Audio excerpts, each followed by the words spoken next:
এত বড় পৃথিবীটা প্রাকৃতিক সৌন্দর্যেই যেন মোড়ানো, তাই না?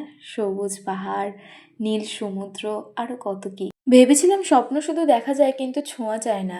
সময় বয়ে যায় তাড়াতাড়ি, তাই দেরি না করে এক গোছানো প্রায় কমপ্লিট হয়ে গেছিল এবং হেলমেটটাকে পুরোপুরি তৈরি করে নিচ্ছে।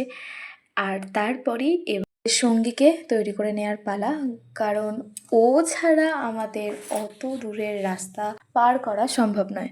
আফটার অল ওকেও তো সুন্দর করে তৈরি করতে হবে, কারণ ও এই প্রথমবার পাহাড় দেখবে আর অনেক দূরের রাস্তা, সেই জন্য দুজনের ভয় থাকলেও আনন্দটাই যেন বেশি ছিল।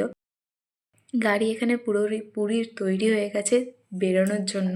তো পরের দিন ভোর ভোর ঘুম থেকে উঠে ভালো করে স্নান করে পুজো দিয়ে নিয়েছিলাম, ভগবানের কাছে প্রার্থনা করে এবং বড়দের সকলের আশীর্বাদ নিয়ে ব্যাগ ভালো করে বেঁধে টেঁধে নিয়ে আমরা বেরিয়ে পড়লাম এবার আমাদের স্বপ্নের উদ্দেশ্যে। নিজেদের 125 সিসির 2 চাকার উপর ভর করে ভোর 4:30 আমরা আমাদের শহর চন্দননগরের রাতের নিস্তব্ধতার মধ্যে দিয়ে বেরিয়ে পড়লাম স্বপ্ন উড়ানকে নিয়ে। অনেকের কাছে এটা কিছুই না, কিন্তু আমার কাছে এবং আমাদের কাছে এটা একটা স্বপ্ন, বিশ্বাস আর আশার যাত্রা। সামনে অনেকটা পথ যেতে হবে। তো চলো শুরু করি। আশা করছি তোমরা সবাই পাশে থাকবে।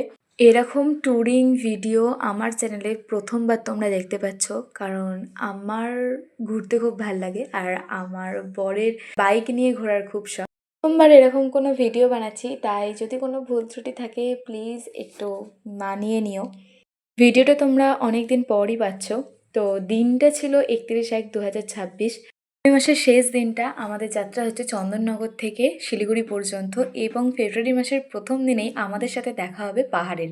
শিলিগুড়ি থেকে আমরা কোথায় যাব সেটা তো তোমাদের সঙ্গে শেয়ার করব, আর সেটা জানার জন্য অবশ্যই চ্যানেলটাকে সাবস্ক্রাইব করে নিও। ভিডিওটা ভালো লাগলে অবশ্যই তোমরা লাইক করে দিও।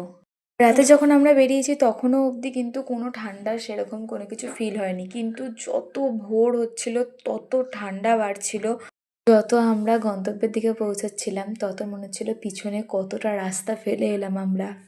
ফারাক্কা ব্রিজ পেরিয়ে মালদা টাউন ক্রস করার পর আমরা প্রায় শিলিগুড়ির অনেকটা কাছে চলে এসেছিলাম। তারপর একটা জায়গায় আমরা দাঁড়াই।